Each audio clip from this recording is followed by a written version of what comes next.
ओम नमः शिवाय मोर स्नेहर छात्र छात्री माने दीपुसर ज्ञान यूट्यूब चैनल को स्वागत करुछि। आज पिला माने मो प्लस 2 सेकेंड इयर आर्ट्स पिला मानक पई पॉलिटिकल साइंस वा राजनीति विज्ञान रो गोटे सुंदर वीडियो मो प्रस्तुत करिछि। पिला मन देखो आगो को हमर पॉलिटिकल साइंस रो फाइनल एग्जाम अछि तेनो फाइनल एग्जाम को आखि आगे रखी मु आज यूनिट 2 यूनिट 3 यूनिट 4 एवं यूनिट 5 रो समस्त बछा बछा 2 मार्किया एवं 3 मार्किया क्वेश्चन आज तुम मानक सहित डिस्कशन करिवे।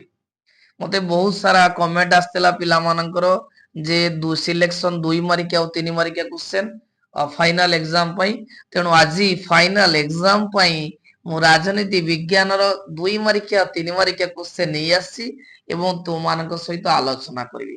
प्रत्येक क्वेश्चन एवं ता सहित मु डिटेल तुम सहित डिस्कशन करिवे उत्तर सहित जाकि गुटिए वीडियो तुम पाई परिवो एवं पिला माने एग्जाम सरिले तुम ए कमेंट बॉक्स रे निश्चय कमेंट करिवो जे क्वेश्चन गुडी आसीतिला कि नाही।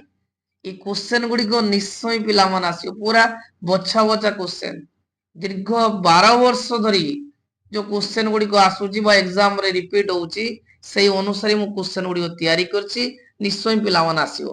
देखो प्रथम आगे जिबा यूनिट 2 देखो पिला माने यूनिट 2 रो विषय कोन अछि ना भारत रे संघीयवाद जे भारत रे संघीयवाद एवं भारत रे ग्रामांचल सहरांचल स्वायत्त शासन व्यवस्था भारत रे संघीयवाद एवं भारत रो ग्रामांचल सहरांचल स्वायत्त व्यवस्था रो समस्त बछा बछा 2 मार्किया और 3 मार्किया क्वेश्चन आलोचना करछु। देखो प्रथम क्वेश्चन कहिछि पिला माने संघीय राष्ट्र लक्षण। देखो पिला माने प्रथम क्वेश्चन कोन कहिछि ना संघीय राष्ट्र रो लक्षण। पिला मन देखो जे भारत हଉଛି ପୃଥିବୀର ଗୋଟେ ବୃହତ୍ତମ ସଂଘୀୟ ରାଷ୍ଟ୍ର କାରଣ ଭାରତରେ ସାଧାରଣତଃ ଦୁଇଟି ସରକାର ଦେଖାଯାଏ କେନ୍ଦ୍ରରେ କେନ୍ଦ୍ର ସରକାର ଏବଂ ରାଜ୍ୟରେ ରାଜ୍ୟ ସରକାର ଏବଂ ଭାରତର ଶାସନ କ୍ଷମତା ଉଭୟ କେନ୍ଦ୍ର ଓ ରାଜ୍ୟ ମଧ୍ୟରେ ବଣ୍ଟନ ହୋଇଥିବାରୁ ଭାରତକୁ ଏକ ସଂଘୀୟ ରାଷ୍ଟ୍ର ବୋଲି କହନ୍ତି। ସଂଘୀୟ ଶବ୍ଦଟି ଲାଟିନ ଶବ୍ଦ ଫଏଡୋସ ରୁ ଆସିଅଛି।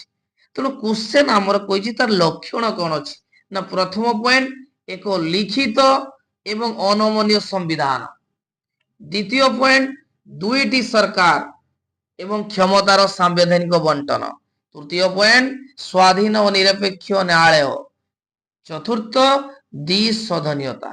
वर्तमान पिला माने प्रथम क्वेश्चन मु डिस्कशन करिदेली जे संघीय राष्ट्र लक्षण तापर क्वेश्चन छुआची केंद्र तालिका। देखो पिला माने सुंदर भाव रे डिस्कशन कर देबे आराम से दी थर सुनिले तुमे मने रही जिवो जे केंद्र तालिका पिला माने मने बिताओ हम संविधान रो सप्तम अनुसूची रे केंद्र और राज्य मध्य क्षमता बंटन करा जायछि। तीनोटी क्षमता छ हमर अछि उडेला केंद्र तालिका उडे राज्य तालिका आ उडे जुग्म तालिका। तेनो क्वेश्चन हमर कहिछि केंद्र तालिका तीनटा तालिका अछि मु एकादर छ बुझि दो देखो जे केंद्र तालिका अछि केंद्र तालिका रो साधारणतः हमर 69 विषय अछि एवं जेउ तालिकाभुक्त विषय गुडी करे केवल केंद्र सरकार आईन प्रणयन करि परिबे ताकू केंद्र तालिका को आछे। जदि हमें उदाहरण देखिवा हमर रेल डाक वैदेशिक व्यापार प्रतिरक्षा एगुडा होची केंद्र तालिका जाय। द्वितीय तृतीय क्वेश्चन कहिछि जुग्म तालिका। देखो जुग्म तालिका हम जो तीनटा तालिका जुग्म तालिका अन्यतम जुग्म तालिका पिला मन मनतो से जेउ तालिकाभुक्त विषय गुडी को ऊपरे उभय केंद्र और राज्य सरकारंकर कर्तृत्व था जेउ तालिकाभुक्त विषय गुडी को ऊपरे उभय केंद्र सरकार एवं राज्य सरकार कर्तृत्व थाए बा उभय आईन प्रणयन करि परंती ताको जुग्म तालिका कहबा। हमर पाखापाखि 52 टी पिला माने विषय रहिछि जदि उदाहरण देखिबा विवाह छाड़पत्र संवाद पत्र। तो नेक्स्ट क्वेश्चन राज्य तालिका का कहबा पिला माने देखो केंद्र तालिका गला जुग्म गला राज्य तालिकाभुक्त विषय गुडी करे केवल राज्य सरकार आईन प्रणयन करि परिबे। पिला मनताओ जो राज्य तालिकाभुक्त विषय गुडी करे केवल राज्य सरकार आईन प्रणयन करि परिबे। हमर केतरा विषय अछि ना 61 टी विषय अछि जुग्म राज्य तालिका। उदाहरण जदि हमें कहबा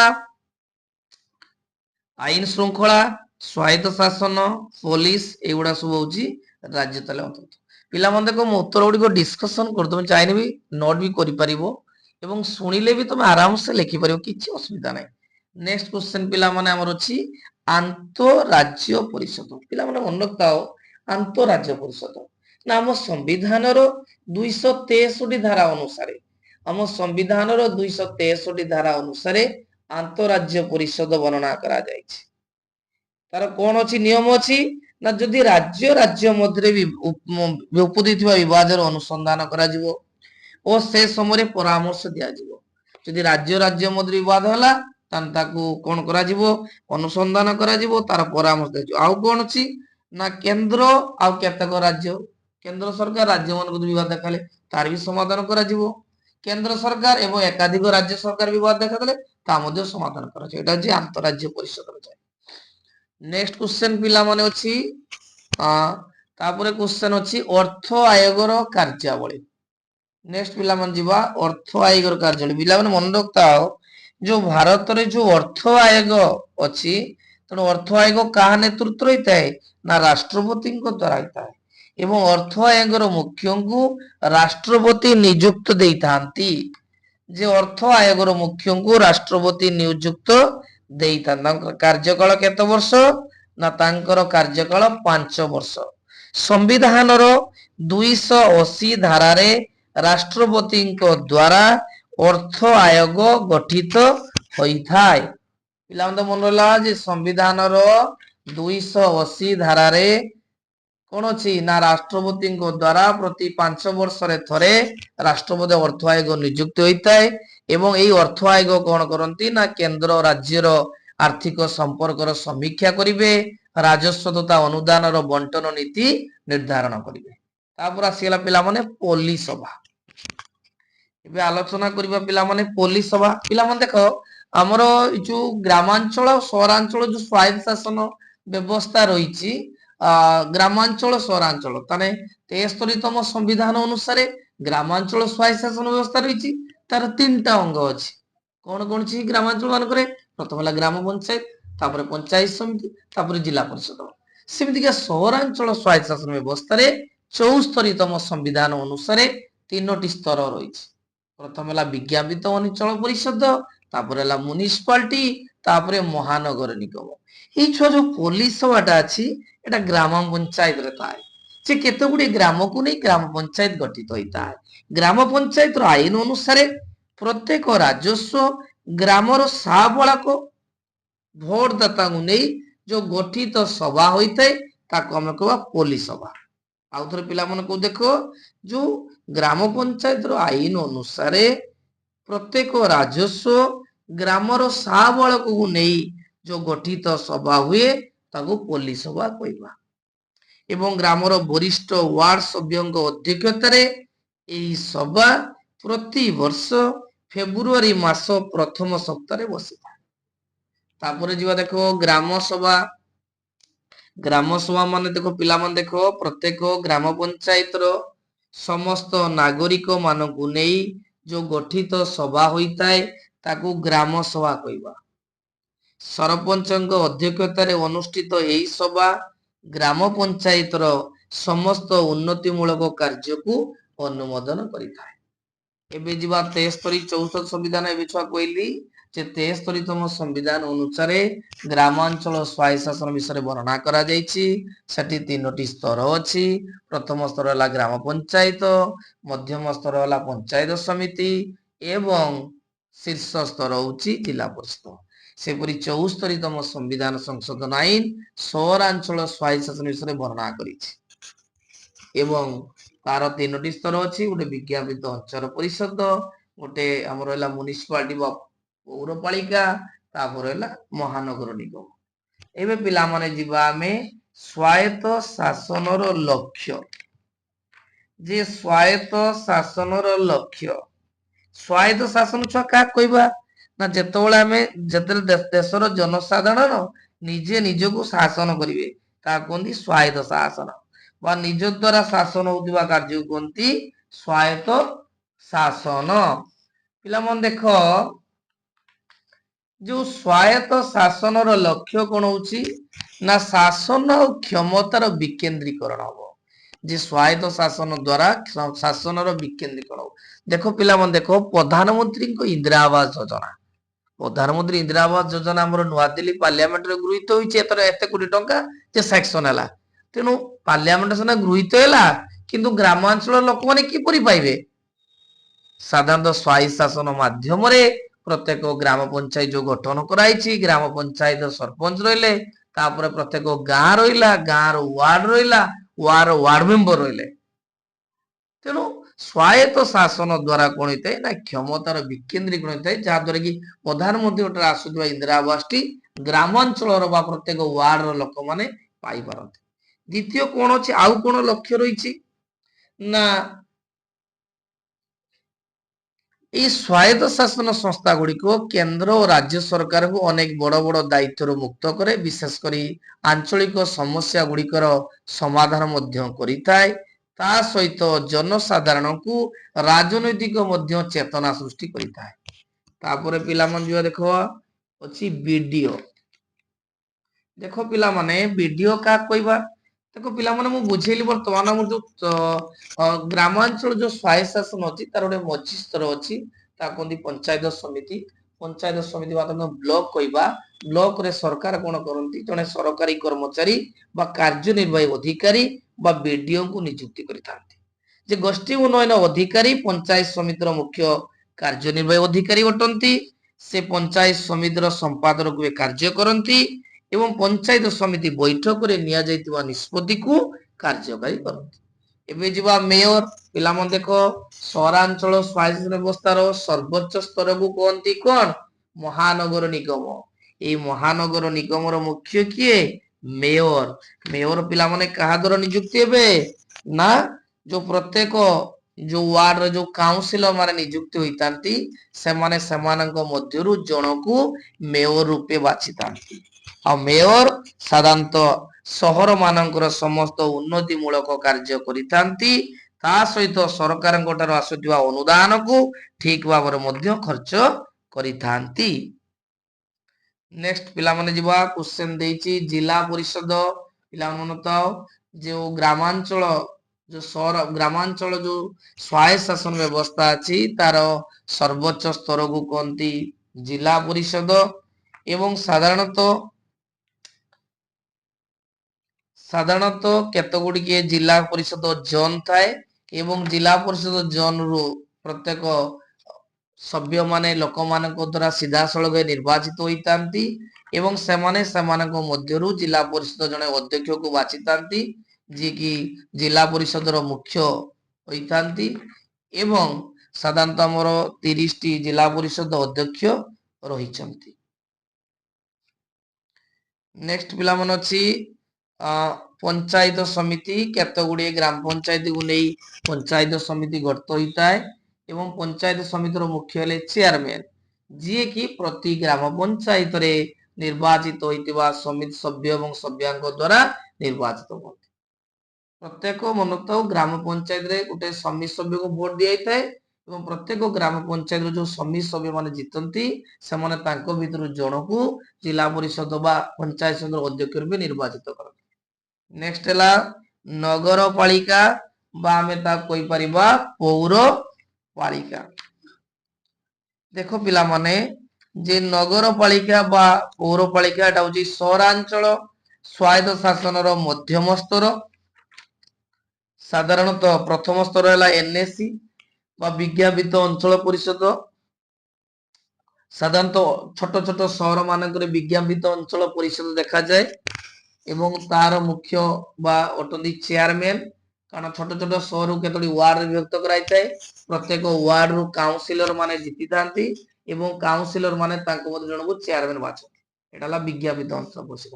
ସେପରି ଟିକେ ଟିକେ ବଡ ବଡ ସହର ମାନଙ୍କରେ କଣ ମ୍ୟୁନିସିପାଲିଟି ବା ପୌରପାଳିକା ଗଠିତ ହୋଇଥାଏ, ତାର ମୁଖ୍ୟ ହେଲେ ଚେୟାରମ୍ୟାନ, ସିଏ ମଧ୍ୟ କାଉନସିଲର ମାନଙ୍କ ଦ୍ୱାରା ନିର୍ବାଚିତ ହୋଇଥାଏ। ଏବେ ପିଲାମାନେ ମୁଁ ୟୁନିଟ 2 ର ସମସ୍ତ ବଛା ବଛା 2 ମାର୍କିଆ ଆଉ 3 ମାର୍କିଆ କ୍ୱେଶ୍ଚନ ଆଲୋଚନା କଲି। ଏବେ ପିଲାମାନେ ଆମେ ଯିବା ୟୁନିଟ 3। ୟୁନିଟ 3 ର ମୁଖ୍ୟ କ୍ୱେଶ୍ଚନ ଛୁଆ ହଉଛି ଭୂମିପୁତ୍ର ନୀତି। ଆଉ ଥରେ ଛୁଆକୁ ଦେଖ ୟୁନିଟ 3 ରେ କଣ କଣ ବିଷୟ ରହିଛି ନା ୟୁନିଟ 3 ରେ ପିଲାମାନେ ବିଷୟ ରହୁଛି ଆମର ଭାରତ ଜାତି ଗଠନରେ ପ୍ରତିବନ୍ଧକ, ଯୋଉ ତା ଭିତରେ ଅଛି ଆମର ଆଞ୍ଚଳିକତାବାଦ, ସାମ୍ପ୍ରଦାୟିକତାବାଦ, ଆତଙ୍କବାଦ, ଜାତିବାଦ ଏବଂ ଆଉ ଗୋଟେ ବିଷୟ ଅଛି ଭାରତୀୟ ରାଜନୀତିରେ ସାମ୍ପ୍ରତିକ ପ୍ରସଙ୍ଗ ଓ ଜନପ୍ରିୟ ଆନ୍ଦୋଳନ। ପ୍ରଥମ କ୍ୱେଶ୍ଚନ ପିଲାମାନେ ଆଲୋଚନା କରିବା ଯୋଉଟା ଅଛି ଭୂମିପୁତ୍ର ନୀତି। ପିଲାମାନେ ମନେ ରଖିଥା, ଏ ଯୋଉ ଭୂମିପୁତ୍ର ନୀତିଟା ହଉଛି ଏଇଟା ସାଧାରଣତଃ ଆଞ୍ଚଳିକତାବାଦର ଯାଏ। ଆଞ୍ଚଳିକତାବାଦର ଗୋଟେ ସ୍ୱରୂପ ମଧ୍ୟରେ ଭୂମିପୁତ୍ର ନୀତି ଅଛି। ବିଶେଷ କରି ନିଯୁକ୍ତ ଓ ଅନ୍ୟ କେତେକ କ୍ଷେତ୍ରରେ କେବଳ ନିଜ ରାଜ୍ୟର ଅଧିବାସୀ କି ହିଁ ସୁଯୋଗ ଦେବାର ଅର୍ଥ ହଉଛି ଭୂମିପୁତ୍ର ନୀତି। ବା ଆମ ନିଜ ଅଞ୍ଚଳର ଲୋକଙ୍କୁ ଭଲ ପାଇବା, ଅନ୍ୟ ଅଞ୍ଚଳ ଲୋକଙ୍କୁ ଆମେ ଭଲ ପାଇବାନି। ଆମ ନିଜ ଅଞ୍ଚଳ ଲୋକଙ୍କୁ ନିଯୁକ୍ତି ଦେବା, ଅନ୍ୟ ଅଞ୍ଚଳ ସେଠି ଆଦୌ ନିଯୁକ୍ତି ଦବା ନାହିଁ, ସେଟା କହନ୍ତି ଭୂମିପୁତ୍ର ନୀତି। ଦ୍ୱିତୀୟ ହେଲା ପିଲାମାନେ ଆତଙ୍କବାଦ। ପିଲାମାନେ ଆତଙ୍କବାଦର ଅର୍ଥ ହଉଛି ଯେତେବେଳେ ଗୋଟିଏ ଗୋଷ୍ଠୀ ତାର ରାଜନୈତିକ ଅଭିଳାଷ ବା ନିର୍ଦ୍ଦିଷ୍ଟ ଲକ୍ଷ୍ୟକୁ ପୂରଣ କରିବା ପାଇଁ ହିଂସାତ୍ମକ ପନ୍ଥା, ଯେମିତି ଆମେ କହିବା ହତ୍ୟା କହିବା, ଅପହରଣ କହିବା, ବିସ୍ଫୋରଣ କହିବା, ବୋମା ବିସ୍ଫୋରଣ ଆଦିକୁ ଗ୍ରହଣ କରି ତାକୁ ଆତଙ୍କବାଦୀ କହନ୍ତି। ମନେ ରଖିଥା ପିଲାମାନେ, ଯେତେବେଳେ ଗୋଟିଏ ଗୋଷ୍ଠୀ ବା ରାଜନୈତିକ ଅଭିଳାଷ ବା ନିର୍ଦ୍ଦିଷ୍ଟ ଲକ୍ଷ୍ୟକୁ ପୂରଣ କରିବା ପାଇଁ ନିର୍ଦ୍ଦିଷ୍ଟ ହିଂସାତ୍ମକ ପନ୍ଥା, ଯେମିତି ଆମେ ହତ୍ୟା କହିବା, ଅପହରଣ କହିବା, ବୋମା ବିସ୍ଫୋରଣ ଆଦିକୁ ଗ୍ରହଣ କରିଥାଏ, ତାହାକୁ ଆତଙ୍କବାଦୀ କୁହାଯାଏ। ସାଧାରଣତଃ ମନେ ରଖିଥାଉ ଏ ଆତଙ୍କବାଦୀ ଦ୍ୱାରା ଆମର ଜାତୀୟ ସଂହତି ଏବଂ ବିଶ୍ୱ ଶାନ୍ତି ପ୍ରତିଷ୍ଠା ପଥରେ ମୁଖ୍ୟ ପ୍ରତିବନ୍ଧକ ଅଟେ। ନେକ୍ସଟ କ୍ୱେଶ୍ଚନ ପିଲାମାନେ ଜାତିବାଦ। ପିଲାମାନେ ମନେ ରଖିଥାଅ ଉଗ୍ର ଜାତି ପ୍ରୀତି ଓ ଅନ୍ୟ ଜାତି ପ୍ରତି ତୁଳନାତ୍ମକ ବିଦ୍ୱେଷ ଜନିତ ଚେତନାକୁ ଜାତିବାଦ କୁହାଯାଏ। ଆଞ୍ଚଳିକତାବାଦ କାହା କହିବା ନା ନିଜ ଅଞ୍ଚଳକୁ ଭଲ ପାଇବା, ଅନ୍ୟ ଅଞ୍ଚଳକୁ ଘୃଣା ବା ବିଦ୍ୱେଷ ମନୋଭାବ ଜାତ କରିବାକୁ ଆଞ୍ଚଳିକତାବାଦ କହନ୍ତି। ସାଧାରଣତଃ ଦେଶର ପ୍ରଗତି ପଥରେ ଏଇଟା ମୁଖ୍ୟ ମାନେ ପ୍ରତିବନ୍ଧକ ଅଟେ। ତାପରେ ପିଲାମାନେ କହୁଛି ସାମ୍ପ୍ରଦାୟିକତାବାଦ। ତାର ଅର୍ଥ ହଉଛି ନିଜ ଧର୍ମକୁ ବା ଏକ ନିର୍ଦ୍ଦିଷ୍ଟ ସମ୍ପ୍ରଦାୟ ଗୋଷ୍ଠୀ ଅନ୍ୟ ସମ୍ପ୍ରଦାୟ ପ୍ରତି ବିଦ୍ୱେଷ, ବିରୋଧାଭାସ, ହିଂସା କିମ୍ବା ଶତ୍ରୁତା ପ୍ରକଟ କରି କ୍ଷତି ସାଧନ କରିବାକୁ ସାମ୍ପ୍ରଦାୟିକତା କୁହାଯାଏ। ଏହା ଜାତୀୟ ସଂଗତି ପ୍ରତି ବିପଦ ଅଟେ। ନେକ୍ସଟ ପିଲାମାନେ ଦେଖ ଦେଇଛି ଜାତିର ଲକ୍ଷଣ।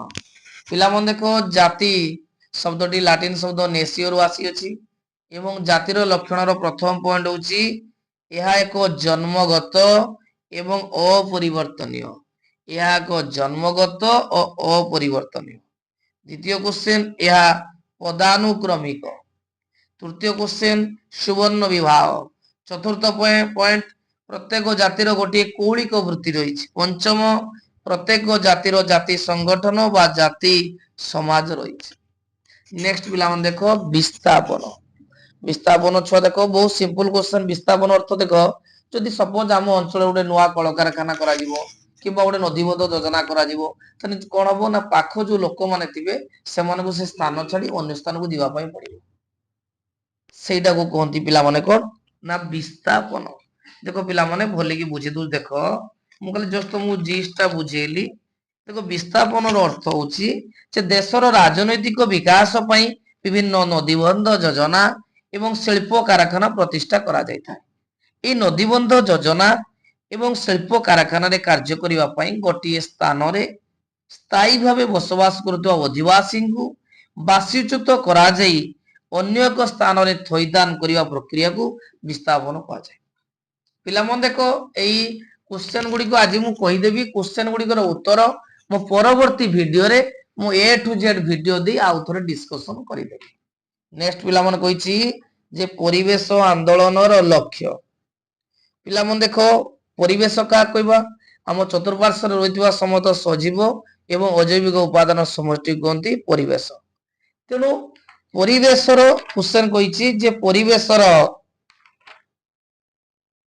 ପରିବେଶ ଆନ୍ଦୋଳନର ଲକ୍ଷ୍ୟ କଣ ପାଇଁ ପରିବେଶ ଆନ୍ଦୋଳନ ହଉଛି। ଯେ ପରିବେଶ ଆନ୍ଦୋଳନ ହବାର ମୁଖ୍ୟ ଲକ୍ଷ୍ୟ କଣ ହଉଛି ନା ପ୍ରାକୃତିକ ସମ୍ବଳର କିପରି ବ୍ୟବହାର ହେଇପାରିବ। ଦ୍ୱିତୀୟ ହେଲା କଣ ଯେ ଆମ ଜୀବନ ଶୈଳୀର କିପରି ପରିବର୍ତ୍ତନ ଅଣାଯିବ, ତା ପାଇଁ ପରିବେଶ ସୁରକ୍ଷା ହେଇଥାଏ। ତୃତୀୟ ହଉଛି ଧାରଣୀୟ ବିକାଶ ଉପରେ ମଧ୍ୟ ଗୁରୁତ୍ୱ ଦିଆଯାଇଥାଏ ଏବଂ ପରିବେଶ ଆନ୍ଦୋଳନ ଦ୍ୱାରା ଲୋକମାନଙ୍କୁ ମଧ୍ୟ ସଚେତନତା ସୃଷ୍ଟି କରାଯାଏ ପରିବେଶ ପାଇଁ। ନେକ୍ସଟ, ନାରୀ ଆନ୍ଦୋଳନର ଲକ୍ଷ୍ୟ। ନେକ୍ସଟ କ୍ୱେଶ୍ଚନ ପିଲାମାନେ ହଉଛି ଯେ ନାରୀ ଆନ୍ଦୋଳନ ଲକ୍ଷ୍ୟ। ପିଲାମାନେ ଦେଖ, ନାରୀ ଆନ୍ଦୋଳନ ଲକ୍ଷ୍ୟ ହଉଛି ଯେ ପୁରୁଷ ମାନଙ୍କ ସହିତ ମହିଳା ମାନଙ୍କୁ ସମାନ ମର୍ଯ୍ୟାଦା ପ୍ରଦାନ। ଯେ ପୁରୁଷ ମାନଙ୍କ ସହିତ ମହିଳା ମାନଙ୍କୁ ସମାନ ମର୍ଯ୍ୟାଦା ପ୍ରଦାନ, ନାରୀ ମାନଙ୍କୁ ଶୋଷଣ ଓ ନିର୍ଯାତନାର ମୁକ୍ତି ଏବଂ ନାରୀ ଶିକ୍ଷାର ପ୍ରସାର। ନାରୀ ଶିକ୍ଷାର ପ୍ରସାର ଗୋଟେ ପଏଣ୍ଟ ମନେ ରହିଲା, ନାରୀ ମାନଙ୍କୁ ଶୋଷଣ ନିର୍ଯାତନାର ମୁକ୍ତି। ତୃତୀୟ ପଏଣ୍ଟ, ପୁରୁଷ ମାନଙ୍କ ସହିତ ମହିଳା ମାନଙ୍କୁ ସମାନ ମର୍ଯ୍ୟାଦା ପ୍ରଦାନ। ନର୍ମଦା ବଚାଓ ଆନ୍ଦୋଳନ। ପିଲାମାନେ ଦେଖ, ନର୍ମଦା ନଦୀ ହେଉଛି ଆମର ସବୁଠାରୁ ବଡ ନଦୀ, ଯାହାକି ପଶ୍ଚିମରେ ପ୍ରବାହିତ ଏବଂ ଆରବ ସାଗରରେ ପଡିଅଛି, ଯାହାକି ମଧ୍ୟପ୍ରଦେଶ, ଗୁଜରାଟ ଏବଂ ମହାରାଷ୍ଟ୍ର ଦେଇ ପ୍ରବାହିତ ହୋଇଛି। ଏବଂ ସରକାର କଣ କରିଥିଲେ ନା ନର୍ମଦା ନଦୀ ଉପରେ ସର୍ଦ୍ଦାର ସରୋବର ଡ୍ୟାମ ନିର୍ମାଣ କଲେ। ଫଳରେ ସ୍ଥାନୀୟ ଲୋକମାନେ ଏହାକୁ ପ୍ରତିରୋଧ କରିଥିଲେ, ଆନ୍ଦୋଳନ କରିଥିଲେ ଏବଂ ଏହି ଆନ୍ଦୋଳନ ଏତେ ବ୍ୟାପକ ହୋଇଥିଲା ଯେ ତାହା ସାଧାରଣତଃ ବିଶ୍ୱ ସ୍ତରରେ ମଧ୍ୟ ଆନ୍ଦୋଳନଟି ପ୍ରସାରିତ ହୋଇଥିଲା। ଏବଂ ଏହି ଆନ୍ଦୋଳନ ମୁଖ୍ୟ ନେତୃତ୍ୱ ନେଇଥିଲେ କଣ, କିଏ ନା ମେଧା ପାଟକର। ତାପରେ ପିଲାମାନେ ଯିବା ଚିପକୋ ଆନ୍ଦୋଳନ। ଦେଖ ପିଲାମାନେ, ଚିପକୋ ଏକ ହିନ୍ଦୀ ଶବ୍ଦ ଯାହାର ଅର୍ଥ ଆଲିଙ୍ଗନ କରିବା ଅର୍ଥାତ କୁଣ୍ଢାଇ ଧରିବା। ସାଧାରଣତଃ ମଧ୍ୟ ପଶ୍ଚିମ ହିମାଳୟର ଅଳକା ନଦୀ ଅବବାହିକାରେ ପରିବେଶ ସମସ୍ୟା ସମ୍ପର୍କରେ ଗୋଟେ ଆନ୍ଦୋଳନ କରାଯାଇଥିଲା ଏବଂ ଏହି ଆନ୍ଦୋଳନ ନେତୃତ୍ୱ ନେଇଥିଲେ ସୁନ୍ଦରଲାଲ ବହୁଗୁଣା ଏବଂ ଗଛ ବଦଳରେ ନିଜ ଜୀବନକୁ ଉତ୍ସର୍ଗ କରିଦେବା ପାଇଁ ଶହ ଶହ ଲୋକ ଗଛ ମଧ୍ୟ କୁଣ୍ଢାଇ ଧରିଥିଲେ ଏବଂ ଏହି ଆନ୍ଦୋଳନଟି ଚିପକୋ ଆନ୍ଦୋଳନ ନାମିତ। ଏହି ଆନ୍ଦୋଳନ ଭାରତର ଚାରିଆଡେ ପ୍ରସାରିତ ହୋଇଥିଲା। ଏବେ ପିଲାମାନେ ୟୁନିଟ 3 ମୁଁ ଆଲୋଚନା କରିଦେଲି। ଏବେ ଯିବା ଆମେ ୟୁନିଟ 4 କୁ। ୟୁନିଟ 4 ର ପ୍ରଥମ କ୍ୱେଶ୍ଚନ କହିଛି ପଞ୍ଚଶୀଳ ନୀତି, ଯାହାକି 1954 ମସିହାରେ। ଦେଖ ଆଉ ପିଲାମାନେ ତ ବୁଝିତ। ଦେଖ ୟୁନିଟ 4 ରେ ଆମର କଣ କଣ ବିଷୟ ଅଛି ନା ଭାରତର ବୈଦେଶିକ ନୀତି ଅଛି ଏବଂ ଆନ୍ତର୍ଜାତୀୟ ସଂଗଠନ ରହିଛି। ଯେ ୟୁନିଟ 4 ରେ ଅଛି ବୈଦେଶିକ ନୀତି ଏବଂ ଆନ୍ତର୍ଜାତିକ ସଂଗଠନ ରହିଛି। ଦେଖ ଏଇ କ୍ୱେଶ୍ଚନ ଗୁଡିକ, ପ୍ରଥମ କ୍ୱେଶ୍ଚନ କହିଛି ଯେ ବୈଦେଶିକ ନୀତି। ଦେଖ ପିଲାମାନେ, ପଞ୍ଚଶୀଳ ନୀତି 1954 ମସିହାରେ ହୋଇଥିଲା ଭାରତ ଓ ଚୀନ ମଧ୍ୟରେ। ତାର ନିୟମ କଣ ଥିଲା ନା ପ୍ରତ୍ୟେକ ରାଷ୍ଟ୍ରର ଅଖଣ୍ଡତା ଏବଂ ସାର୍ବଭୌମତା ପ୍ରତି ପାରସ୍ପରିକ ସମ୍ମାନ ପ୍ରଦର୍ଶନ। ଦ୍ୱିତୀୟ ପଏଣ୍ଟ, ପାରସ୍ପରିକ ଅନାକ୍ରମଣ। ତୃତୀୟ, ଶାନ୍ତିପୂର୍ଣ୍ଣ ସହାବସ୍ଥାନ। ଚତୁର୍ଥ ହଉଛି ପରସ୍ପର ଆଭ୍ୟନ୍ତରୀଣ ବ୍ୟାପାରରେ ହସ୍ତକ୍ଷେପ ନ କରିବା।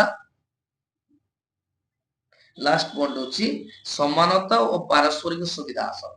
ସାର୍କ ପିଲାମାନେ, ତ ସାର୍କ ଯୋଉଟା ଆମେ କହୁଛେ ସାର୍କ ଦକ୍ଷିଣ ଏସିଆ ଚୁକ୍ତି ସଂଗଠନ। ଯୋଉ ସାର୍କ ର ମୁଖ୍ୟ କାର୍ଯ୍ୟାଳୟ ହଉଛି ଆମର ନେପାଳର ରାଜଧାନୀ କାଠମାଣ୍ଡୁ ଠାରେ। ସାର୍କ ରେ ବର୍ତ୍ତମାନ 8ଟି ସଦସ୍ୟ ରାଷ୍ଟ୍ର ଅଛନ୍ତି। ଆଉ ଯଦି ଆମେ କହିବା ଭାରତ, ବାଂଲାଦେଶ, ଶ୍ରୀଲଙ୍କା, ଆଫଗାନିସ୍ତାନ, ନେପାଳ, ମାଲଦୀପ, ଭୁଟାନ ଟୋଟାଲ ଆଉ ଆଫଗାନିସ୍ତାନ, 8ଟି ସେମାନେ ମାନେ ଦେଶ ରହିଛନ୍ତି, କିନ୍ତୁ ଅଷ୍ଟମ ରାଷ୍ଟ୍ର ରୂପେ ଆଫଗାନିସ୍ତାନ ଆସିଛି। ଭିଟୋ କଣ ଛୁଆ ନା ମିଳିତ ଜାତିସଂଘର ଯୋଉ 6ଟି ଅଙ୍ଗ ରହିଛି, ସବୁଠାରୁ ବଡ ଅଙ୍ଗ ହେଲା ନିରାପତ୍ତା ପରିଷଦ, ସେଥିରେ 5 ଜଣ ମୁଖ୍ୟ ସ୍ଥାୟୀ ରାଷ୍ଟ୍ର ଅଛନ୍ତି। ଯେମିତି ଆମେ କହିବା ଭାରତ। ମୁଁ ଛୁଆ ଖାଲି ତ ମୁଁ ଜିଷ୍ଟ ବୁଝଉଛି, ମାନେ ଜିଷ୍ଟ ବୁଝଉଛି। ମୁଁ ତୁମ ଚ୍ୟାନେଲ ସହିତ ତୁମକୁ ଜଡିତ କରିବା ପାଇଁ ଚାହୁଁଛି ପିଲାମାନେ। ପଲିଟିକାଲ ତମେ କିପରି ଅଧିକ ନମ୍ବର ରଖିବ, ମୁଁ ଜଷ୍ଟ ହାଲକା ହାଲକା ବୁଝଉଛି, ଜଷ୍ଟ ତମକୁ ମାଇଣ୍ଡରେ କନସେପ୍ଟ ପୁରଉଛି, ତମେ କେମିତି ଲେଖିପାରିବ। ମୁଁ ଆ ପରେ ଛୁଆ ଆଉ ଗୋଟେ ଭିଡିଓ ଆଣିବି, ତାପରେ ସବୁ ନୋଟ ଗୁଡାକ ମୁଁ ତମକୁ ପ୍ରୋଭାଇଡ କରିବି। ତୁମେ ଆରାମସେ ଶୁଣିକି ମନେ ରଖିପାରିବ ପିଲାମାନେ। ସିମ୍ପଲ ୱେରେ ଛୁଆ ବୁଝଉଛି। ଦେଖ, ଆଉ ପରୀକ୍ଷା ଏକ୍ସାମ ଓରିଏଣ୍ଟେଡ କ୍ୱେଶ୍ଚନ। ଭିଡିଓ ଥରେ ଯଦି ଦେଖିବ, ନିଶ୍ଚୟ ଛୁଆ ଆହୁରି ମୋର ଭିଡିଓ ଦେଖିବ। ତେଣୁ ଭିଟୋ ଛୁଆ ଦେଖ, ଯୋଉ ସ୍ଥାୟୀ ସଦସ୍ୟ ରାଷ୍ଟ୍ର ଅଛନ୍ତି 5 ଜଣ, ଆମେରିକା, ଇଂଲଣ୍ଡ, ରୁଷିଆ, ଫ୍ରାନ୍ସ ଆଉ ଚୀନ, ଏମାନଙ୍କୁ କଣ କରାଯାଇଛି ନା ଭିଟୋ ପାୱାର ଦିଆଯାଇଛି। ଏମାନେ ଯଦି କୌଣସି ଗୋଟେ ଆଇନ କାର୍ଯ୍ୟକାରୀ ହବ, ଯଦି 5 ଜଣ ରାଜି ହେବେ ତାହେଲେ କାର୍ଯ୍ୟକାରୀ କରାଯିବ। ଯଦି ଜଣେ ଭିଟୋ ପ୍ରୟୋଗ କରିଦବ ତାହେଲେ ଆଇନଟି କାର୍ଯ୍ୟକାରୀ କରିବ ନାହିଁ। ନେକ୍ସଟ, ଆନ୍ତର୍ଜାତିକ ମୁଦ୍ରା ପାଣ୍ଠି। देखो छुआ, एटा बहुत इंपोर्टेंट क्वेश्चन। मिलित राष्ट्र गोटे मुख्य अंग जो आंतर्जातिक मुद्रा पांठि। देखो पिला माने आंतर्जातिक मुद्रा पांठि ର मुख्य कार्यालय होची वाशिंगटन डीसी ଠାରେ ଅବସ୍ଥିତ। ଆଉ ଏହାର କାର୍ଯ୍ୟ କଣ ରହିଛି ନା ବିଶ୍ୱ ସ୍ତରରେ ଅଭିବୃଦ୍ଧିକୁ ତ୍ୱରାନ୍ୱିତ କରିବା, ତା ସହିତ ସଦସ୍ୟ ରାଷ୍ଟ୍ରମାନଙ୍କୁ ନୀତିଗତ ପରାମର୍ଶ ପ୍ରଦାନ କରିବା, ଆର୍ଥିକ ସଙ୍କଟ ସମୟରେ ସଦସ୍ୟ ରାଷ୍ଟ୍ର ଆର୍ଥିକ ସଙ୍କଟ ସମୟରେ ସମ୍ମୁଖୀନ ହେଉଥିବା ସଦସ୍ୟ ରାଷ୍ଟ୍ରମାନଙ୍କୁ ଆର୍ଥିକ ସହାୟତା ଦେବା, ଋଣ ପ୍ରଦାନ କରିବା ଏବଂ ସମଗ୍ର ବିଶ୍ୱକୁ ଦରିଦ୍ରତା ହ୍ରାସ କରିବା, ସମଗ୍ର ବିଶ୍ୱର ଦାରିଦ୍ର୍ୟ ହ୍ରାସ କରିବା। ତାପରେ ହେଲା ବିଶ୍ୱ ବ୍ୟାଙ୍କ। ଦେଖ ଛୁଆ, ବିଶ୍ୱ ବ୍ୟାଙ୍କର ମୁଖ୍ୟ କାର୍ଯ୍ୟାଳୟ ସେଇ ୱାସିଂଟନ ଡିସି ଠାରେ ଅବସ୍ଥିତ। ବିଶ୍ୱ ବ୍ୟାଙ୍କର ମୁଖ୍ୟ କାର୍ଯ୍ୟ ହେଲା ଛୁଆ କଣ ନା ଦାରିଦ୍ରତା ଦୂରୀକରଣ କରିବା, ସଦସ୍ୟ ରାଷ୍ଟ୍ରମାନଙ୍କୁ ଋଣ ପ୍ରଦାନ କରିବା ଏବଂ ତା ସହିତ ଶିକ୍ଷା, ସ୍ୱାସ୍ଥ୍ୟ, ପରିବାର, ରାସ୍ତା, ଯୋଗାଯୋଗର ଉନ୍ନତି କରିବା। ତାସ୍କେଣ୍ଟ ଚୁକ୍ତି ପିଲାମାନେ ଦେଖ ଏଇଟା ବହୁତ ଇମ୍ପୋର୍ଟାଣ୍ଟ ଛୁଆ। ଏକାଥରେ ତାସ୍କେଣ୍ଟ ଚୁକ୍ତି, ସିମିଳା ଆଉ ଲାହୋର ମୁଁ ବୁଝେଇ ଦଉ। ଦେଖ ଛୁଆ, ଯେ ଭାରତ ଓ ପାକିସ୍ତାନ ମଧ୍ୟରେ କାଶ୍ମୀରକୁ ନେଇ ବିଭିନ୍ନ ସମସ୍ୟା ଦେଖାଯାଇଥାଏ ଏବଂ କାଶ୍ମୀରକୁ ନେଇ ଭାରତ ଏବଂ ପାକିସ୍ତାନ ମଧ୍ୟରେ 3 ଥର ଯୁଦ୍ଧ ହେଲା। ପ୍ରଥମ ଥର ଯୁଦ୍ଧ ହୋଇଥିଲା 1965 ମସିହାରେ। ସେତେବେଳେ ଭାରତର ପ୍ରଧାନମନ୍ତ୍ରୀ ଥିଲେ ଲାଲ ବାହାଦୁର ଶାସ୍ତ୍ରୀ ଏବଂ ପାକିସ୍ତାନର ରାଷ୍ଟ୍ରପତି ଥିଲେ ଆୟୁବ ଖାନ। ଏବଂ ଏଇ ଯୋଉ 1965 ଯୁଦ୍ଧ ହେଲା ଭାରତ ଜିତିଥିଲା, କିନ୍ତୁ ଆମର ରୁଷିଆର ରାଷ୍ଟ୍ରପତି କସିଜିନ୍ ତାଙ୍କର ମଧ୍ୟସ୍ଥତାରେ ରୁଷିଆର ତାସ୍କେଣ୍ଟ ଠାରେ ଗୋଟେ ଚୁକ୍ତି ହେଇଥିଲା, ତାକୁ କୁହନ୍ତି ତାସ୍କେଣ୍ଟ ଚୁକ୍ତି 1966। ତାପରେ ଆସିଗଲା ଛୁଆ ଲାହୋର ଘୋଷଣାନାମା, ସରି ଆମର ସିମଳା ରାଜିନାମା, ଯେ 1971 ମସିହାରେ ଭାରତ ପାକିସ୍ତାନ ମଧ୍ୟରେ ଦ୍ୱିତୀୟ ଥର ଯୁଦ୍ଧ ହେଲା। ଯେ 1971 ମସିହାରେ ଭାରତ ପାକିସ୍ତାନ ମଧ୍ୟରେ ଦ୍ୱିତୀୟ ଥର ଯୁଦ୍ଧ ହେଲା। ସେତେବେଳେ ଭାରତର ପ୍ରଧାନମନ୍ତ୍ରୀ ଥିଲେ ଇନ୍ଦିରା ଗାନ୍ଧୀ ଏବଂ ପାକିସ୍ତାନର ପ୍ରଧାନମନ୍ତ୍ରୀ ଥିଲେ ଜୁଲଫିକର ଅଲି ଭୁଟ୍ଟୋ। ତେଣୁ ଏଇ ଯୋଉ ଯୁଦ୍ଧ ହେଇଥିଲା, ଏଇ ଯୁଦ୍ଧରେ ପାକିସ୍ତାନ ପରାସ୍ତ ହେଇଥିଲା ଏବଂ 1972 ମସିହାରେ ପ୍ରଧାନମନ୍ତ୍ରୀ ଶ୍ରୀମତୀ ଇନ୍ଦିରା ଗାନ୍ଧୀ ଏବଂ ପାକିସ୍ତାନର ପ୍ରଧାନମନ୍ତ୍ରୀ ଜୁଲଫିକର ଅଲି ଭୁଟ୍ଟୋଙ୍କ ମଧ୍ୟରେ 1972 ମସିହାରେ ସିମିଳା ରାଜିନାମା ହେଇଥିଲା। ସେହିପରି ଲାହୋର ଘୋଷଣାନାମା, ଯେ ଭାରତ ଓ ପାକିସ୍ତାନରେ ତୃତୀୟ ଥର ଯୁଦ୍ଧ ହେଲା କେବେ ନା 1969ରେ। ସେତେବେଳେ ଭାରତର ପ୍ରଧାନମନ୍ତ୍ରୀ କିଏ ଥିଲେ ନା ଅଟଳ ବିହାରୀ ବାଜପେୟୀ। ତେଣୁ ଅଟଳ ବିହାରୀ ବାଜପେୟୀଙ୍କ ସମୟରେ କାର୍ଗିଲ ଯୁଦ୍ଧ ହୋଇଥିଲା ଏବଂ ଏଇ ଯୁଦ୍ଧରେ ଭାରତ ଜୟଲାଭ କରିଥିଲା। କିନ୍ତୁ 1969 ମସିହାରେ ଭାରତର ପ୍ରଧାନମନ୍ତ୍ରୀ ଅଟଳ ବିହାରୀ ବାଜପେୟୀ ଏବଂ ପାକିସ୍ତାନର ପ୍ରଧାନମନ୍ତ୍ରୀ ନୱାଜ ଶରୀଫଙ୍କ ମଧ୍ୟରେ ଗୋଟେ ଚୁକ୍ତି ହୋଇଥିଲା, ତାକୁ କୁହନ୍ତି ଲାହୋର ଘୋଷଣା। ତାପରେ ପିଲାମାନେ ଯିବା ସାଧାରଣ ସଭାର କାର୍ଯ୍ୟାବଳୀ। ପିଲାମାନେ ଦେଖ, ମିଳିତ ଜାତିସଂଘର ଯୋଉ 6ଟି ଅଙ୍ଗ ଅଛି ତା ମଧ୍ୟରୁ ଅନ୍ୟତମ ହଉଛି କଣ ନା ସାଧାରଣ ସଭା, ଯାହାକି ଆମେ ପଞ୍ଚାୟତ ବୋଲି, ପୃଥିବୀର ପଞ୍ଚାୟତ ବୋଲି ଆଖ୍ୟା ଦିଆଯାଏ। ଏଇ ସାଧାରଣ ସଭାର ବହୁତ ଗୁଡିଏ କାର୍ଯ୍ୟ ରହିଛି। ବିଶେଷ କରି ସେମାନେ ମିଳିତ ସଂଘର ବଜେଟ ପାସ୍ କରିଥାନ୍ତି ଏବଂ ସଦସ୍ୟ ରାଷ୍ଟ୍ର ମାନଙ୍କୁ ମଧ୍ୟ ସଦସ୍ୟତା ପ୍ରଦାନ କରନ୍ତି ଏବଂ ନିରାପତ୍ତା ପରିଷଦ ଯୋଉ ଅସ୍ଥାୟୀ ସଦସ୍ୟ ଅଛନ୍ତି 10 ଜଣ, ତାଙ୍କୁ ମଧ୍ୟ ନିଯୁକ୍ତି ଦିଅନ୍ତି। ତା ଛଡା ଆନ୍ତର୍ଜାତିକ ନ୍ୟାୟାଳୟର ବିଚାରପତି ମଧ୍ୟ ନିଯୁକ୍ତି ଦିଅନ୍ତି। ତାପରେ ଦେଖ, ଭାରତୀୟ ବୈଦେଶିକ ନୀତିର ମୂଳ ଲକ୍ଷ୍ୟ, ଏଟା ବହୁତ ଇମ୍ପୋର୍ଟାଣ୍ଟ ପିଲାମାନେ, ପରୀକ୍ଷାରେ ସବୁବେଳେ ଆସେ ଯେ ଭାରତର ବୈଦେଶିକ ନୀତିର ମୂଳ ଲକ୍ଷ୍ୟ କଣ ଅଛି। ଯେ ପ୍ରଥମ ପଏଣ୍ଟ ହଉଛି, ମନୋତା ପିଲାମାନେ, ଯେ ଭାରତ ସମ୍ବିଧାନର 4ଥ ଭାଗ 51 ଧାରାରେ ବୈଦେଶିକ ନୀତି ବର୍ଣ୍ଣନା କରାଯାଇଛି। ପ୍ରଥମ ପଏଣ୍ଟ, ଆନ୍ତର୍ଜାତିକ ଶାନ୍ତି ଓ ନିରାପତ୍ତା ରକ୍ଷା। ଦ୍ୱିତୀୟ ପଏଣ୍ଟ, ଅନ୍ୟ ଦେଶମାନଙ୍କ ଗୁଡ଼ିକ ସହ ବାଣିଜ୍ୟିକ ସମ୍ପର୍କ କରିବା। ତୃତୀୟ ପଏଣ୍ଟ, ଭାରତୀୟ ଆକାଶ ଓ ଜଳପଥର ସୁରକ୍ଷା କରିବା ଏବଂ ଆନ୍ତର୍ଜାତିକ ଶାନ୍ତି ଓ ନିରାପତ୍ତା କିପରି ରକ୍ଷା କରିବ, ଭାରତ ସେ ଦିଗରେ ମଧ୍ୟ ଗୁରୁତ୍ୱପୂର୍ଣ୍ଣ ଭୂମିକା ଗ୍ରହଣ କରିଥାଏ ଏବଂ ଆନ୍ତର୍ଜାତିକ କନ୍ଦଳର କିପରି ଶାନ୍ତିପୂର୍ଣ୍ଣ ସମାଧାନ ହବ ସେଥିପାଇଁ ମଧ୍ୟ ଗୁରୁତ୍ୱ ଦେଇଥାଏ। ଏବେ ପିଲାମାନେ ଆମେ ଲାଷ୍ଟ ୟୁନିଟ କି ଯିବା, ୟୁନିଟ 5 ୟୁନିଟ 5 ର ପିଲାମାନେ ଦେଖ କୋଉ ବିଷୟ ଗୁଡିକ ଅଛି ମୁଁ କହି ଦେଖ। ୟୁନିଟ 5 ରେ ଅଛି ସାମ୍ପ୍ରତିକ ବିଶ୍ୱରେ ନିରାପତ୍ତା ପ୍ରସଙ୍ଗରେ ପରିବର୍ତ୍ତିତ ପୃଷ୍ଠଭୂମି। ଯେ ସାମ୍ପ୍ରତିକ ବିଶ୍ୱରେ ନିରାପତ୍ତା ପ୍ରସଙ୍ଗରେ ପରିବର୍ତ୍ତିତ ପୃଷ୍ଠଭୂମି। ଏବଂ ଆଉ ଗୋଟେ ଅଛି ପରିବେଶ ପ୍ରାକୃତିକ ସମ୍ପଦ। ପିଲାମାନେ ଦେଖ ଏଇ ୟୁନିଟ 5 ରେ ସବୁବେଳେ ପିଲାମାନେ ଏଇ କ୍ୱେଶ୍ଚନ ଗୁଡିକ ବାରମ୍ବାର ରିପିଟେସନ ହୋଇଥାଏ ଏବଂ ପରୀକ୍ଷାରେ ସବୁବେଳେ ଆସିଥାଏ। ପ୍ରଥମ କ୍ୱେଶ୍ଚନ ସଲ୍ଟ ୱାନ୍। ପିଲାମାନେ ଦେଖ ନିରସ୍ତ୍ରୀକରଣ। ଯେତେବେଳେ ପୃଥିବୀରେ ଦ୍ୱିତୀୟ ବିଶ୍ୱଯୁଦ୍ଧ ସରିଗଲା, ବହୁତ ବୃହତ ରାଷ୍ଟ୍ରମାନେ ବିଶେଷ କରି ଆମେରିକା ଏବଂ ରୁଷିଆ ମଧ୍ୟରେ ସବୁବେଳେ ତିକ୍ତତା ଲାଗି ରହିଥିଲା। ଶୀତଳ ଯୁଦ୍ଧ ଆରମ୍ଭ ହୋଇଯାଇଥିଲା ଏବଂ ଅସ୍ତ୍ରଶସ୍ତ୍ର ବହୁ ମାତ୍ରାରେ ନିର୍ମାଣ କରାଗଲା। ତାକୁ ପ୍ରତିହତ କରିବା ପାଇଁ ନିରସ୍ତ୍ରୀକରଣ ଯୋଜନା ଚାଲିଥିଲା। ତେଣୁ ପ୍ରଥମ ହେଉଛି ସଲ୍ଟ ୱାନ୍। ମନତଃ ଯୁକ୍ତରାଷ୍ଟ୍ର ଆମେରିକା ଏବଂ ରୁଷିଆ ମଧ୍ୟରେ ବିପଜ୍ଜନକ ଏବଂ ବିଧ୍ୱଂସକାରୀ ପରମାଣୁ ଅସ୍ତ୍ରକୁ ସୀମିତ କରିବା ପାଇଁ 1972 ମସିହାରେ ଚୁକ୍ତି ହେଇଥିଲା, ତାକୁ କୁହନ୍ତି ସଲ୍ଟ ୱାନ୍। ଦ୍ୱିତୀୟ ସଲ୍ଟ ଟୁ କଣ ନା ଏଟା 1972 ହେଇଥିଲା, ଏଟା 1979 ହେଇଥିଲା। ଯେ ସଲ୍ଟ ଟୁ 1979 ହେଇଥିଲା ସେଇ ଯୁକ୍ତରାଷ୍ଟ୍ର ଆମେରିକା ଏବଂ ରୁଷିଆ ମଧ୍ୟରେ ସେଇ ଅସ୍ତ୍ରକୁ ନିୟନ୍ତ୍ରଣ କରିବା ପାଇଁ। ଷ୍ଟାର୍ଟ ୱାନ୍ ଦେଖ ଯେ 1990 ମସିହାରେ ୟାଲ୍ଟା ସମ୍ମିଳନୀରେ ଯୁକ୍ତରାଷ୍ଟ୍ର ଆମେରିକା ଏବଂ ସୋଭିଏତ ରୁଷ 7 ବର୍ଷ ପାଇଁ ସେମାନଙ୍କର ଆକ୍ରମଣକାରୀ ଗଣ ବିଧ୍ୱଂସୀ ଅସ୍ତ୍ର ହ୍ରାସ କରିବା ପାଇଁ ଚୁକ୍ତି ହେଲେ, ତାକୁ ଷ୍ଟାର୍ଟ ୱାନ୍। କେବେ ହେଇଥିଲା ନା 1990। ଷ୍ଟାର୍ଟ ଟୁ କଣ ନା 1993 ଜାନୁଆରୀ 3 ତାରିଖ ଦିନ ଯୁକ୍ତରାଷ୍ଟ୍ର ଆମେରିକା ରୁଷ ମଧ୍ୟରେ ଷ୍ଟାର୍ଟ ଟୁ ସ୍ୱାକ୍ଷରିତ ହୋଇଥିଲା।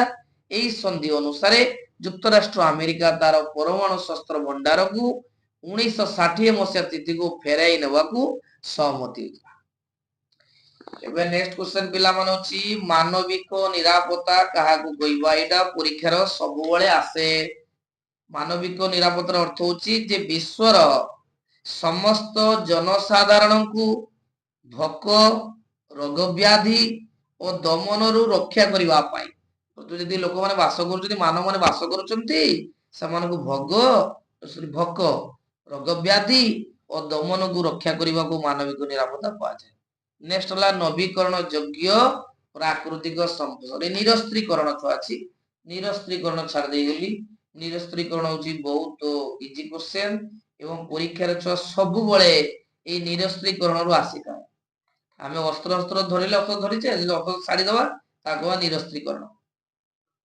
ତାର ଅର୍ଥ ହଉଛି ଯେ ନିରସ୍ତ୍ରୀକରଣର ଅର୍ଥ ହଉଛି ଯେ ଆନ୍ତର୍ଜାତିକ ବୁଝାମଣା ଦ୍ୱାରା ଯୁଦ୍ଧ ସାମଗ୍ରୀ ସୈନ୍ୟ ସଂଖ୍ୟାକୁ ଆମେ କମ କରିଦେବା, ଅସ୍ତ୍ର ବ୍ୟବହାର କରିବା ନାହିଁ। ତେଣୁ ଅସ୍ତ୍ରକୁ ଯୋଉ ସୀମିତ କରିବାର ଯୋଉ ଆମର ପନ୍ଥା କରାଗଲା ତାକୁ କହିବା ନିରସ୍ତ୍ରୀକରଣ। ନେକ୍ସଟ କ୍ୱେଶ୍ଚନ ନବୀକରଣ ଯୋଗ୍ୟ ପ୍ରାକୃତିକ ସମ୍ପଦ। ତାପରେ ଅଛି ନବୀକରଣ ଅଯୋଗ୍ୟ ପ୍ରାକୃତିକ ସମ୍ପଦ। ନବୀକରଣ ଯୋଗ୍ୟ ପ୍ରାକୃତିକ ସମ୍ପଦ କାହା କହିବା ଛୁଆ ନା ଯେଉଁ ପ୍ରାକୃତିକ ସମ୍ପଦ ବାରମ୍ବାର ବ୍ୟବହାର କଲେ ମଧ୍ୟ ତାର ବିଲୟ ହୋଇନଥାଏ ତାକୁ ନବୀକରଣ ଯୋଗ୍ୟ ପ୍ରାକୃତିକ ସମ୍ପଦ କହିବା। ଜଳବାୟୁ ମୃତ୍ତିକା। ଅଯୋଗ୍ୟ କାହା କହିବା ନା ଯେ ସମ୍ପଦ ବ୍ୟବହାର କଲେ ତାର ବିଲୟ ହୋଇଥାଏ ତାକୁ ନବୀକରଣ ଅଯୋଗ୍ୟ। ଯେମିତି ଆମେ କହିବା କୋଇଲା, ଲୁହା, ପେଟ୍ରୋଲିୟମ, ଖଣିଜ ପଦାର୍ଥ। ନେକ୍ସଟ ତାପରେ ଛୁଆ ପାଣିପାଗ। ପାଣିପାଗ ତାପରେ ଅଛି ଜଳବାୟୁ ପରିବର୍ତ୍ତନର କାରଣ। ପିଲାମାନେ ଦେଖ ପାଣିପାଗ କାହା କହିବା ନା କୌଣସି ଏକ ନିର୍ଦ୍ଦିଷ୍ଟ ସ୍ଥାନରେ ସ୍ୱଳ୍ପ ସମୟ ମଧ୍ୟରେ ବାୟୁମଣ୍ଡଳର ପରିବର୍ତ୍ତିତ ଅବସ୍ଥାକୁ, ଯେ କୌଣସି ଏକ ନିର୍ଦ୍ଦିଷ୍ଟ ସ୍ଥାନରେ ସ୍ୱଳ୍ପ ସମୟ ମଧ୍ୟରେ ବାୟୁମଣ୍ଡଳ ଯୋଉ ପରିବର୍ତ୍ତନ ତାକୁ କହିବା ପାଣିପାଗ। ମନେ ରଖୁଥାଅ ଉତ୍ତାପ, ବୃଷ୍ଟିପାତ, ଆର୍ଦ୍ରତା ଆଦି ପାଣିପାଗର ପରିମାପ ଅଟନ୍ତି। ଲାଷ୍ଟ କ୍ୱେଶ୍ଚନ ପିଲାମାନେ ଯେ ଜଳବାୟୁ ପରିବର୍ତ୍ତନର କାରଣ, ଯେ କଣ ପାଇଁ ଯେ ଜଳବାୟୁ ପରିବର୍ତ୍ତନ ଘଟିଥାଏ। ପ୍ରଥମ କ୍ୱେଶ୍ଚନ ହଉଛି ବିଶ୍ୱ ତାପମାତ୍ରା ବୃଦ୍ଧି। ଯେ ଜଳବାୟୁ ଯେ ପରିବର୍ତ୍ତନ ତାର କାରଣ ପ୍ରଥମ ପଏଣ୍ଟ ବିଶ୍ୱ ତାପମାତ୍ରା ବୃଦ୍ଧି। ଦ୍ୱିତୀୟ ପଏଣ୍ଟ ହେଲା ଦ୍ରୁତ ଜନସଂଖ୍ୟା ବୃଦ୍ଧି। ତୃତୀୟ ହେଲା ଯାନବାହନ ସଂଖ୍ୟା ବୃଦ୍ଧି। ଚତୁର୍ଥ ହେଲା ଜଙ୍ଗଲ କ୍ଷୟ। ପଞ୍ଚମ ହେଲା ସବୁଜ ଗୃହର ପ୍ରଭାବ। ପିଲାମାନେ ଦେଖ ଆଜି ମୁଁ ଫାଇନାଲ ଏକ୍ସାମ ପାଇଁ ରାଜନୀତି ବିଜ୍ଞାନର ୟୁନିଟ 2, ୟୁନିଟ 3, ୟୁନିଟ 4 ଏବଂ ୟୁନିଟ 5 ର ସମସ୍ତ ବଛା ବଛା କ୍ୱେଶ୍ଚନ ଆଜି ତମ ସହିତ ଡିସ୍କସନ କଲି। ଆଗକୁ ମଧ୍ୟ ପରୀକ୍ଷା ପର୍ଯ୍ୟନ୍ତ ତମ ସହିତ ମୁଁ ଜଡିତ ରହିବି। ମୋର ପ୍ରୟାସ କିପରି ତମେ ଅଧିକରୁ ଅଧିକ ନମ୍ବର ରଖିବ। ପିଲାମାନେ ଯଦି ଭିଡିଓଟି ଭଲ ଲାଗିଥାଏ ନିଶ୍ଚୟ ଲାଇକ୍ କରିବାକୁ ଭୁଲିବନି এবং নিশ্চয় কমেন্ট দব যে কিপରି ତମକୁ ପଢେଇଲେ ଆହୁରି ପାଠ ପଢାଟି ବହୁତ ବେଟର ହେବ ଭଲ ହେଇପାରିବ ସେଥିପାଇଁ କମେଣ୍ଟ ନିଶ୍ଚୟ ଜଣେଇବ ଏବଂ ଚ୍ୟାନେଲକୁ ସବସ୍କ୍ରାଇବ କରିବ ଏବଂ ସାଙ୍ଗମାନଙ୍କୁ ସେୟାର କରିବାକୁ ଭୁଲିବ